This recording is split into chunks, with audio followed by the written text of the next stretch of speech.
जय श्री स्वामीनारायण। आज हम कक्षा 8 के विषय हिंदी में इकाई 4 का अध्ययन करने जा रहे हैं। इकाई 4 है कर्मयोगी लाल बहादुर शास्त्री। साहित्यिक प्रकार से ये एक रेखा चित्र है। आप इनके बारे में जानते होंगे, वे हमारे राष्ट्रपति थे। आज लेखक के नाते इनका परिचय प्राप्त करें। लेखक परिचय: नाम शंकर दयाल शर्मा, जन्म तिथि 19/8/1918, मृत्यु तिथि 26/12/1999, जन्म स्थान भोपाल मध्य प्रदेश। विशेष: हमारे देश के राष्ट्रपति। राष्ट्रपति काल 1992 से 1997। हाँ तो मित्रों, शंकर दयाल शर्मा हमारे 9वें राष्ट्रपति थे। उनकी प्रारंभिक शिक्षा मध्य प्रदेश में हुई। उन्होंने इलाहाबाद तथा लखनऊ विश्वविद्यालय में पढ़ाई की और MA LLB की उपाधि प्राप्त की। राजनीतिक जीवन में वे विधायक, सांसद में राज्यपाल, उपराष्ट्रपति और राष्ट्रपति पद पर रहे। हिंदी और अंग्रेजी दोनों भाषाओं में उन्होंने अनेक पुस्तकें लिखी, जैसे कि देशमणि, हमारे पथ प्रदर्शक, प्रतिष्ठित भारतीय, हमारे चिंतन की मूलधारा इत्यादि। अब हम बढ़ते हैं हमारे पाठ की ओर। शास्त्री जी के नाम के साथ कर्मयोगी विशेषण जोड़ना बिल्कुल उपयुक्त है, क्योंकि मुझे तो उनका सारा जीवन ही कर्म से भरा हुआ मालूम पड़ता है। शास्त्री जी सामान्य परिवार से ऊपर उठकर देश के प्रधानमंत्री के जिस महत्वपूर्ण पद तक पहुँचे, उसका रहस्य उनके कर्मयोगी होने में ही छिपा हुआ है। वे उन लोगों में भी नहीं थे जो भाग्य पर भरोसा करके बैठे रहते हैं और अचानक कभी सफलता मिल जाती है, बल्कि वे उन लोगों में से थे जिनको अपनी हथेली की लकीरों के बजाय अपने चिंतन और कर्म की शक्ति पर अधिक भरोसा होता है और वे क्रमशः अपने जीवन का रास्ता बनाते हुए आगे बढ़ते हैं। शास्त्री जी के लिए कर्म ही ईश्वर था और इसके प्रति बिना किसी फल की आशा किए संपूर्ण भाव से समर्पित रहते थे। यहाँ तक कि जब भी उन्हें फल की प्राप्ति के अवसर मिले, तब भी उन्होंने उस ओर हमेशा उपेक्षित दृष्टि ही रखी। उनका जीवन दर्शन गीता के निष्काम कर्मयोगी का प्रतिरूप था। इसीलिए मैं समझता हूँ कि उन्हें केवल कर्मयोगी के बजाय निष्काम कर्मयोगी कहना कहीं अधिक उपयुक्त होगा। अपने उद्देश्य के प्रति दृढ़ आस्था, उस उद्देश्य को प्राप्त करने के लिए कर्म का भाव तथा उस कर्म के प्रति संपूर्ण समर्पण, ये 3 बातें मुझे उनके संपूर्ण चरित्र तथा जीवन दर्शन में दिखाई पड़ती है। अपने एक भाषण में उन्होंने इसी तरह के विचार व्यक्त करते हुए कहा था, यहाँ तक कि भले ही आप राजनीतिक क्षेत्र या सामाजिक क्षेत्र या किसी अन्य क्षेत्र में कार्य करते रहें, यदि आप उनमें सफल होना चाहते हैं, अपने दायित्वों का पूरी तरह से निर्वाह करना चाहते हैं, तो आपके कार्य और समर्पण तथा भक्ति और कर्म में समन्वय होना चाहिए। मैं शास्त्री जी की सफलता का रहस्य उनके इसी महत्वपूर्ण चिंतन में मानता हूँ। साथ ही यह भी मानता हूँ कि किसी भी व्यक्ति, समाज और देश के विकास का रहस्य इसी भक्ति और कर्म के सिद्धांत में निहित है। शास्त्री जी का संपूर्ण जीवन श्रम, सेवा, सादगी और समर्पण का अनुपम उदाहरण रहा है।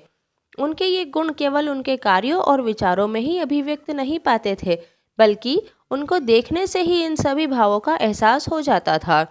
उनके अपने व्यक्तित्व में विचारों का अनोखा समन्वय था। वे जो कुछ कहते थे वही करते थे। जो कुछ भी करते थे वह एकमात्र राष्ट्र लाभ की भावना से प्रेरित होकर करते थे। मुझे लगता है कि यदि उनके चरित्र की एक बहुत बड़ी विशेषता थी जिसके कारण देशवासी उन पर इतना अधिक विश्वास करते थे और उन्हें चाहते भी थे। पंडित नेहरू की समृद्ध राजनीतिक विरासत को संभालना और उसे आगे ले जाने का काम कम कठिन नहीं था, लेकिन देश ने उस समय यह साफ साफ देखा कि उसे संभालने की ताकत शास्त्री जी में ही है और शास्त्री जी ने अपने निर्मल चरित्र और दृढ़ संकल्प शक्ति द्वारा देश की इस आकांक्षा को पूरा किया। शास्त्री जी की एक सबसे बड़ी विशेषता यह थी कि वे एक सामान्य परिवार में पैदा हुए थे। सामान्य परिवार में ही उनकी परवरिश हुई और जब वे देश के प्रधानमंत्री जैसे महत्वपूर्ण पद पर पहुंचे, तब भी वह सामान्य ही बने रहे। विनम्रता, सादगी और सरलता उनके व्यक्तित्व में एक विशिष्ट प्रकार का आकर्षण पैदा करते थे। इस दृष्टि से शास्त्री जी का व्यक्तित्व बापू के अधिक करीब था और कहना न होगा कि बापू से प्रभावित होकर ही सन 1921 में उन्होंने अपनी पढ़ाई छोड़ी थी। शास्त्री जी पर भारतीय चिंतकों डॉक्टर भगवान दास तथा बापू का कुछ ऐसा प्रभाव रहा कि वह जीवन भर उन्हीं आदर्शों पर चलते रहे तथा औरों को इसके लिए प्रेरित करते रहे। शास्त्री जी के संबंध में मुझे बाइबिल की वह उक्ति बिल्कुल सही जान पड़ती है कि विनम्र ही पृथ्वी के वारिस होंगे। शास्त्री जी ने हमारे देश के स्वतंत्रता संग्राम में तब प्रवेश किया था जब वे एक स्कूल में विद्यार्थी थे और उस समय उनकी उम्र 17 वर्ष की थी। गांधी जी के आह्वान पर वे स्कूल छोड़कर बाहर आ गए थे। इसके बाद काशी विद्यापीठ में उन्होंने अपनी शिक्षा पूरी की। उनका मन हमेशा देश की आज़ादी और सामाजिक कार्यों की ओर लगा रहा। परिणाम यह हुआ कि सन 1926 में वे लोक सेवा मंडल में शामिल हो गए, जिसके वे जीवन भर सदस्य रहे। इसमें शामिल होने के बाद से शास्त्री जी ने गांधी जी के विचारों के अनुरूप अछूतोद्धार के काम में अपने आप को लगाया। यहाँ से शास्त्री जी के जीवन का एक नया अध्याय प्रारंभ हो गया। सन 1930 में जब नमक कानून तोड़ो आंदोलन शुरू हुआ तो शास्त्री जी ने उसमें भाग लिया, जिसके परिणाम स्वरूप उन्हें जेल जाना पड़ा। यहाँ से शास्त्री जी की जेल यात्रा की जो शुरुआत हुई तो वह सन 1942 के भारत छोड़ो आंदोलन तक निरंतर चलती रही। इन 12 वर्षों के दौरान वे 7 बार जेल गए। इसी से यह अंदाज़ा लगाया जा सकता है कि उनके अंदर देश की आज़ादी के लिए कितनी बड़ी ललक थी। दूसरी जेल यात्रा उन्हें सन 1932 में किसान आंदोलन में भाग लेने के लिए करनी पड़ी। सन 1942 की उनकी जेल यात्रा 3 वर्ष की थी, जो सबसे लंबी जेल यात्रा थी। इस दौरान शास्त्री जी ने जहां एक और गांधी जी द्वारा बताए गए रचनात्मक कार्यों में लगे हुए थे, वहीं दूसरी ओर पदाधिकारी के रूप में जनसेवा के कार्यों में भी लगे रहे।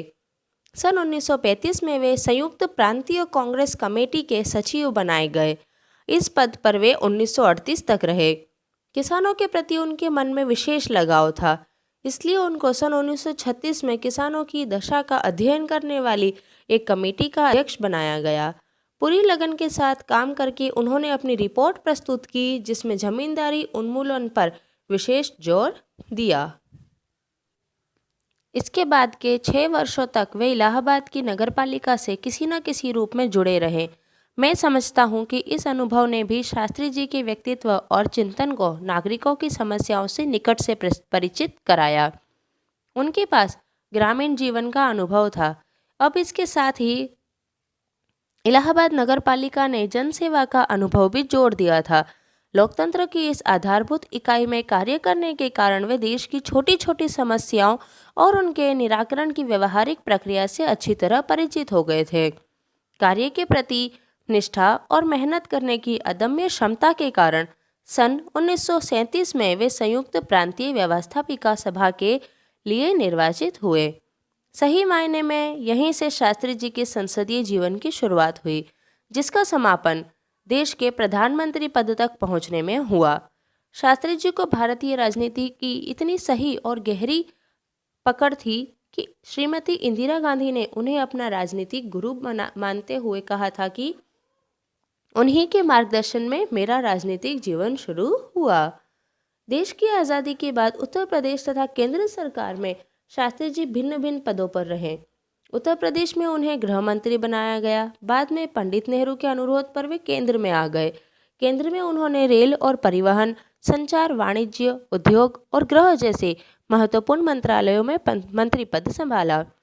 इन पदों पर रहते हुए शास्त्री जी ने अपनी जिस प्रशासकीय दक्षता का प्रमाण दिया, वह हमारे लिए, देश के लिए एक उदाहरण है।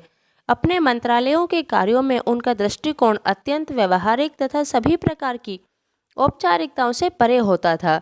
वे अपने को कभी भी अपने पद के कारण ऊंचा नहीं मानते थे। उनकी बड़ी सीधी सी धारणा थी कि वे जनता के शासक नहीं, बल्कि जनता के सेवक हैं।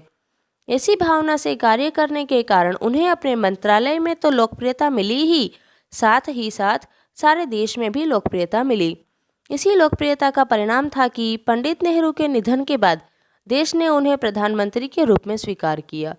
देश के इस महत्वपूर्ण पद पर रहते हुए केवल 19 महीने के छोटे से समय में उन्होंने जितनी सफलताएं और लोकप्रियता प्राप्त की, वह एक उदाहरण है। शास्त्री जी के सामने अपना उद्देश्य बिल्कुल स्पष्ट था। उनमें किसी प्रकार का धुंधलापन या भटकाव नहीं था। आगे कहते हैं, वे हमारे देश के अत्यंत महत्वपूर्ण पदों पर रहे और इन पदों पर रहते हुए स्वाभाविक रूप से वे अधिकार संपन्न भी थे, लेकिन उन्होंने हमेशा आत्मसंयम से काम लिया तथा अधिक से अधिक कर्तव्यों को तरजीह दी। शायद इसीलिए शास्त्री जी इतने अधिक लोकप्रिय भी हो सके। उन्होंने अलीगढ़ मुस्लिम विश्वविद्यालय के दीक्षांत समारोह में 19 दिसंबर 1964 को छात्रों को संबोधित करते हुए कुछ इस तरह के विचार व्यक्त किए थे। आपके भविष्य की मंजिल चाहे जो कुछ भी हो, आप में से प्रत्येक को यह सोचना चाहिए कि आप सबसे पहले देश के नागरिक हैं। यह आपको संविधान द्वारा प्रदत्त कुछ अधिकार देता है, लेकिन इससे कुछ कर्तव्यों का भी बोझ आता है, जिसे समझना चाहिए।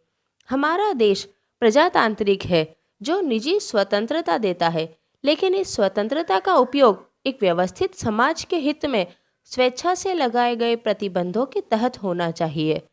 अधिकार, कर्तव्य और आत्मसंयम के बारे में यह अत्यंत महत्वपूर्ण बात शास्त्री जी ने कही थी, जिसे आज याद रखने की जरूरत है। इस प्रकार कर्मयोगी लाल बहादुर शास्त्री रेखा चित्र में लेखक शास्त्री जी के व्यक्तित्व का विश्लेषण करते हुए यह निष्कर्ष प्रस्तुत करते हैं कि अपनी कर्मठता के गुण के कारण लाल बहादुर शास्त्री एक अति सामान्य परिवार से उठकर देश के प्रधानमंत्री पद तक पहुँचे। वे कर्म को ही ईश्वर मानते थे। कर्म के प्रति अटल आस्था एवं संपूर्ण समर्पण उनके जीवन विकास का मूलाधार था। इसी तरह से हमें इस इकाई में समर्पण भावना, कर्तव्यनिष्ठा, कर्मठता और सेवा जैसे मूल्यों के विषय में जानकारी प्राप्त हुई और हमें हमारे कार्य के प्रति ऐसी ही आस्था रखनी चाहिए जिससे हमें भी सफलता प्राप्त हो। अब हम इस पाठ के कुछ शब्दार्थ देखते हैं। दायित्व अर्थात जिम्मेदारी, निष्काम यानी बिना फल की अपेक्षा या अनासक्त, समर्पण सौंपना, अर्पित होना, समन्वय यानी संयोग, निहित भीतर रहा हुआ, अंतर्गत, आस्था श्रद्धा विश्वास, विरासत उत्तराधिकारी या वारसो जिसे गुजराती में हम कहते हैं, आह्वान यानी ललकार चुनौती, उन्मूलन जड़मूल से नष्ट करना, दक्षता निपुणता, तरजीह प्राधान्य और अग्रिमता, प्रदत्त दिया हुआ, निर्वाचित चुना हुआ, दीक्षांत समारोह विश्वविद्यालयों का प्रमाण पत्र देने का उत्सव। धन्यवाद।